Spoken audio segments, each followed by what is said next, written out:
Hello and welcome back to another lesson of the Logos and Letters. My name is Liam, and we're going to continue on with chapter 7, finishing off this part, which is sort of an explanation of this highlighted area. So that might be a good place to refresh if it's been a while since you've seen this part, and if not, good way to consolidate if you've seen this recently.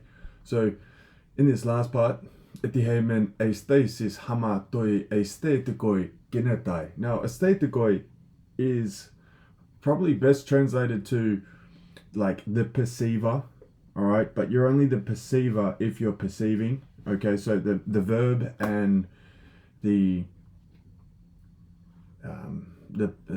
perception, the sense, the noun go hand in hand, as I try to explain in the last lesson, how reality is sort of split between, or not split, but composed of those the knowable and the knower, and the perceivable and the perceiver.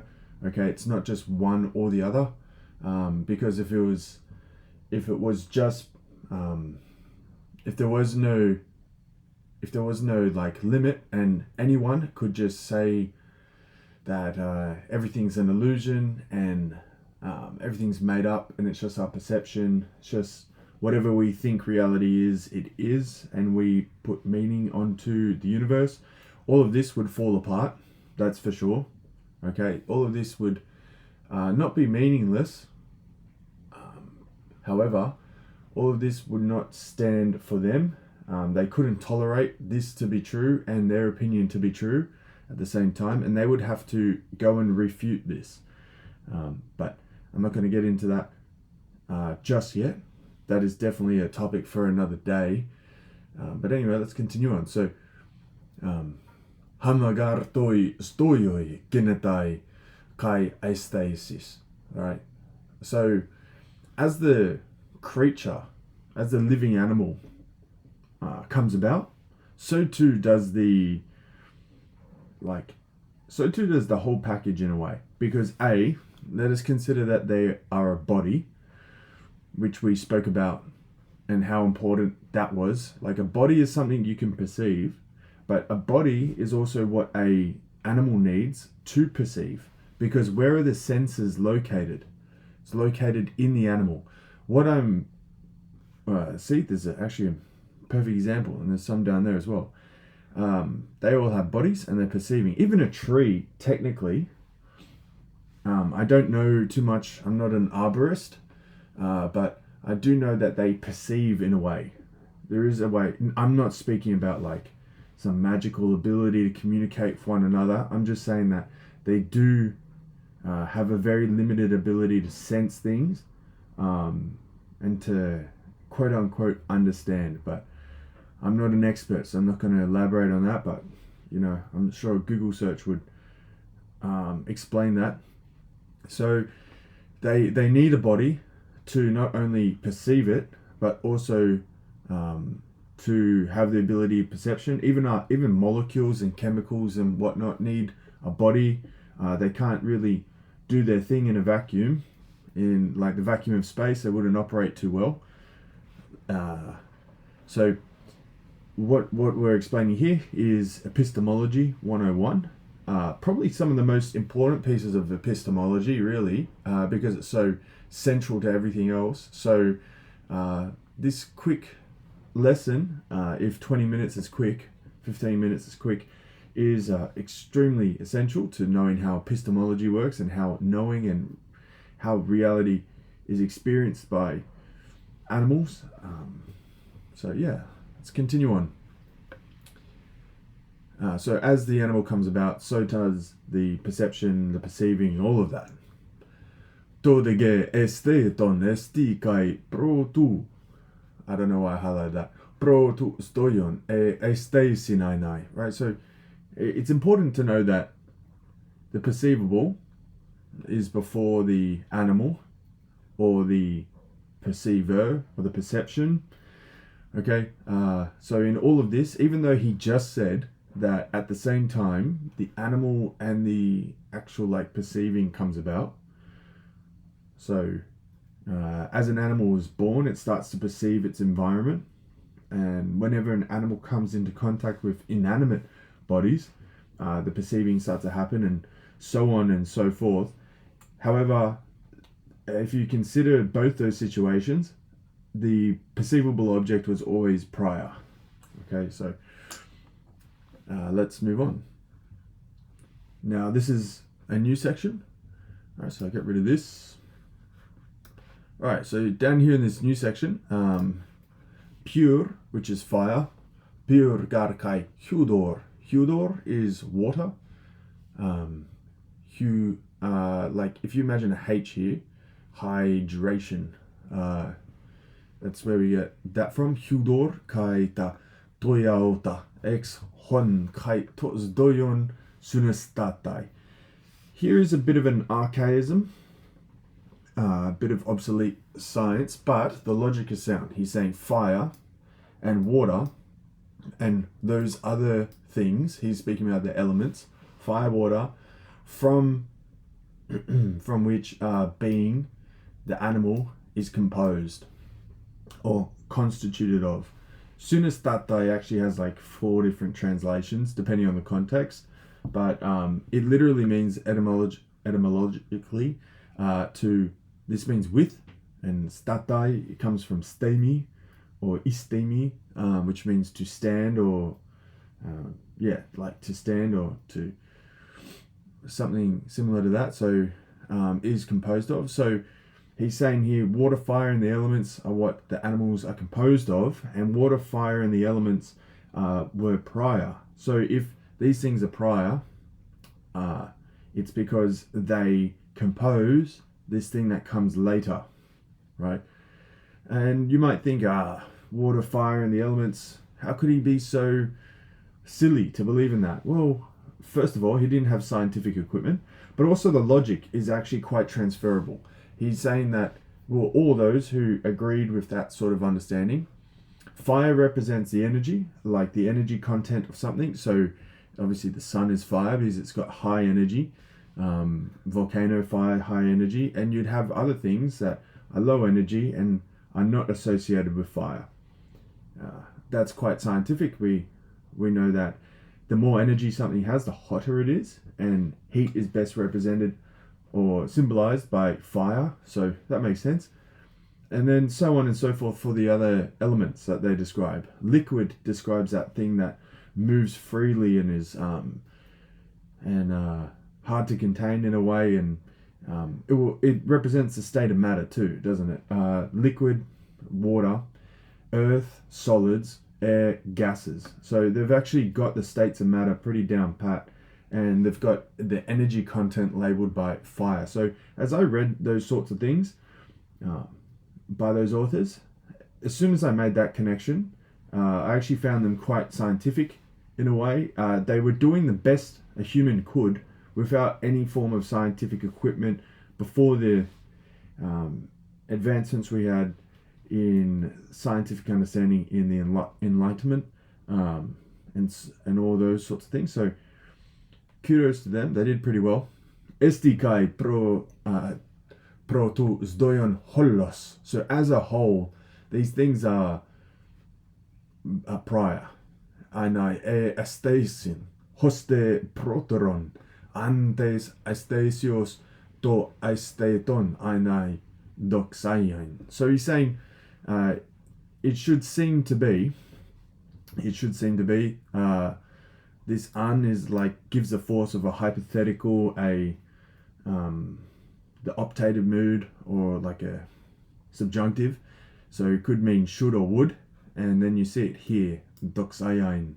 It should seem to be, it would seem to be that the prior thing in all of this is to aestheton, right? It's the perceivable, and aesthesios, which is like the thing that is latter, would be our sense perception and perceivers, right? So he's wrapped all of that up, and he's explained it pretty well, and he's given a few different proofs for his conclusion. So that in itself is a second logic lesson that we can take away. the way he proves things. He doesn't just follow one train of thought. He even connects with his other facts or axiomatic ideas that he has, and he uses that to reinforce his final conclusion, to make it sound stronger. So yeah, that's another lesson. You don't have to just prove things just one way, even if it sounds really convincing. If you have another equally great way of explaining things and proving things, you should add that in too. But let's continue on. Ekaide aporian poteron udemia usia ton prosti legetai. This is a word that we actually have in English, aporia. Aporia means is used in philosophical context for doubt, confusion, and things of that nature. So we have eka de aporian, there is doubt, it is doubtful, that none of the substances are relatives. So there is doubt about that. So people in his time are wondering if substance is a relative thing or not. And he's going to address that. Kathaper dokai, so just as it seems, or kathaper dokai is like if you've just mentioned something like a topic for conversation, then you say kathaper dokai, means you're addressing that idea specifically. I'm trying to think of an English idiom for that. There is one, but it's not coming back to me.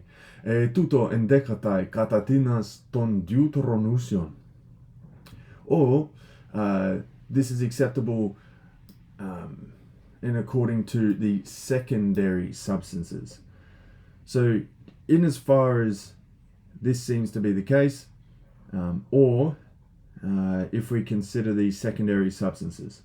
So he's sort of slimmed down the conversation. There seems to be doubt on whether the secondary substances are relatives. Okay? Epimengar ton protonusion aleithes estin, right? For it's true of the primary substance. Utegar to holla ute ta mere prosti legatai. So, and he's explaining why it's only the secondary substances that we should speak about. Kathaper dokai. Utegar to taola ute ta mere prosti legatai. So it's like neither the whole or the parts are said to be relatives for the protonusion, the primary substances. So what does that mean? Just as a refresher, chapter 5, primary substance, that's a primary substance, that's a primary substance, that's a primary substance, that's a primary substance, that's a primary substance, so on and so forth. Primary substance are those individual unities that you can see. The moon, that star, the evening star, the Vesper. You've got even the hat, the cloak, the tree, even the leaves on the tree are, when they fall off, they're a primary substance, you know. You could go so far as to say that they're a primary substance on the tree, but don't start thinking that they're a primary substance in a primary substance. The rocks as well, the blades of grass, okay, Don Quixote, Sancho Panza, they are primary substances. This wandering errant knight and his horse, primary substances. You get the idea. Okay, it's that individual unity. It's not used in a definition of any other primary substance. It's not a part of any other primary substance. It's this whole thing. Okay, everything else is predicated on the primary substance. It's the foundation and the base of not just its existence, but also all existence. Okay, so we go back to this, and he's re-explained that rule. Two rules. He's introduced this part, tamere. He hasn't really specifically mentioned the parts of primary substances yet. So let's continue on. Hogar tis anthropos u legatai tinos tis anthropos. For some particular human is not said of another particular human. quite right. If we go back to Don Quixote and Sancho Panza, if you were standing in the field with them up here, you know, you would never, ever in your wildest dreams, think that you would ever need to define Sancho Panza by using Don Quixote as the definition. All right, you could describe his qualities with qualities of Don Quixote, but notice that that would be speaking about accidents. Primary substance, like the existence of one human being is not said of the existence of another human being. So if that makes sense, that's wonderful. If it doesn't, don't worry. It's one of those things that will just click one day. So yeah, we'll press on with what he is saying. Ude hotis bus, dinos tis bus. So if you remember this word from chapter 1, I think it's like the second part where he starts speaking about synonyms, I believe. Yeah, synonyms. So it means like cow or cattle. So hotis bus, dinos tis bus. So we don't say some particular cow is said of some other particular cow. Hosautos te kaita mere. And so on with the parts. So the parts of the man, the parts of the cow are not said of another particular cow's parts. Okay, so your ear is not spoken of some other person's ear in its definition, or it's not another part of someone else's ear. You know what I mean? Hey gar tiskir legatai dinos tiskir ala dinos gair, right? So this is an important part. So he adds on another part here. He's building his argument. He's building his explanation. So for some particular hand is not said of another particular hand, someone else's particular hand, but it is of someone's hand. Right? Like this second dinos is like, you can imagine him slowing down and emphasizing this word. Like, I'll try my best here. Hegar tis kair, legatai dinos tis kair, ala dinos kair. Like, of someone's hand. Like, say, I know this sounds a bit graphic, but say your best friend's hand was just placed in front of you, or someone you really, really, really, really knew, their hand was placed in front of you. You would know whose hand that is. Like, that is their hand. Okay? It might be a part of a magic trick if you think that's too graphic, where they seem to disconnect a body part even though it's not really disconnected. The same goes with any other animal part. It is their part. So if you want to say that their part is relative, it's not quite the case, because it's still a substance. We know exactly who that belongs to. It's not a mystery at all. That is why when Caesar is presented with the head of Pompeius in North Africa and Egypt, he knows whose head it is immediately. He doesn't have to ask. He doesn't have to ask whose head is this. He just knows, right? Now there is some argument. He understands that there's a bit of doubt whether that means that the head is relative to itself in a way. They're sort of asking, is it relative to its own substance? But let's press on. Kai he tis kephale, legatai dinos tis kephale, ala dinos kephale. Right, so same logic is applied here. So someone's head is not said of someone else's head, but of someone's head. Right, so it's said as someone's head. Like, you just know whose head that is. Even if it was disconnected with the rest of the body, God forbid, you would know. You would know whose head that is. Okay? hosautos de caepiton deuteronusion. And in a similar way, this seems to go for the secondary substances.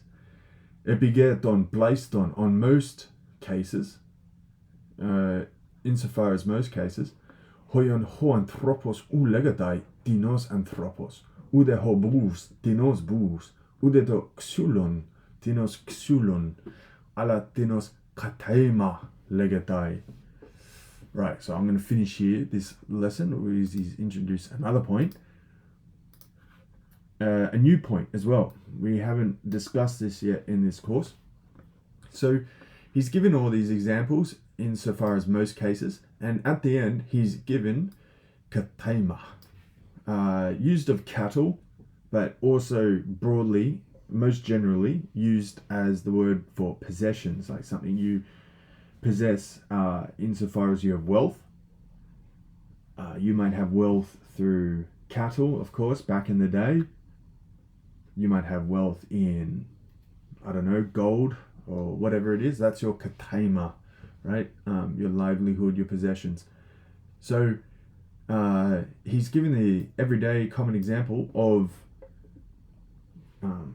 someone's cow not being a part of them, not being relative to them, but just being kataima, right? It's just possession, just something you own.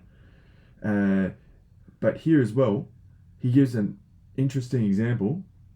He goes, ude to xulon, tenos xulon, ala tenos kataima, right? Like, he's saying,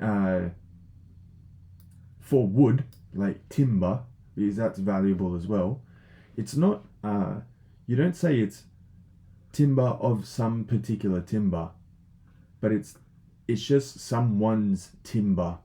Okay, like if you take wood from a tree, it's no longer spoken of as the wood from that tree. It's spoken of as your property. Okay, it's like taken into possession by something else, and he's trying to draw a line here. He's trying to draw a line where things, how things are rightly spoken of. Okay, because the tree one's a little bit of a iffy one.